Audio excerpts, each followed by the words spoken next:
नाज़िम खैरपुर जिले में बदअमनी की बाहि भड़की पई है। नंगरेजा में अणॼातल हथियारबंद साजिद नंगरेजो के घर के धाड़ो हणी लखे रुपयनि जी फौलट करे विया, पर पुलिस अञा ताईं हथ ते हथ रखी वेठल है। वधीक तफ़सील लाइ ॾिसूं था हरीश कुमार जी रिपोर्ट। अॼु बिल्कुल हिन वक्त असीं मौजूद आहियूं सेठारजा थाणे जी हद नंगरेजा भरिसां, जिते अव्हांखे मां ॿुधाईंदो हलां त गुज़िरियल राति नामालूम हथियारबंदनि पारां साजिद हुसैन नंगरेजो जे घर में घिड़ी करे हथियारनि जे ज़ोर ते लखें रुपयनि जी फुरलुट कई वई आहे।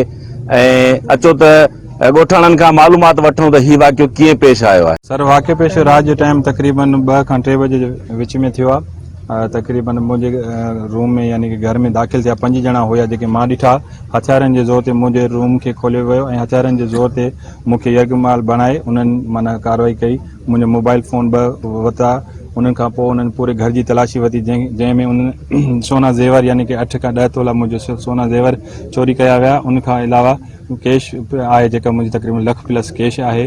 2 मोबाइलूं आहिनि ऐं मोटरसाइकिलूं आहिनि 2, ऐं पूरे घर जी उन्हनि तलाशी ॾिनी। ऐं इन हवाले सां असां सां पुलिस जो सुठो तावन रहियो। SHO कुंभ उन्हनि सुठो तावन कयो। उन खां बाद SHO असांखे सेठा जा सुठो तावन कयो, जेके हींअर बि मौजूदु आहिनि, असां सां सपोर्ट में आहिनि। ऐं असां आला उहिदेदारनि खां इहो कयूं था त असांखे इंसाफ़ कयो वञे ऐं इहा असांखे चोरी वापसि कराई ॾेई वञे।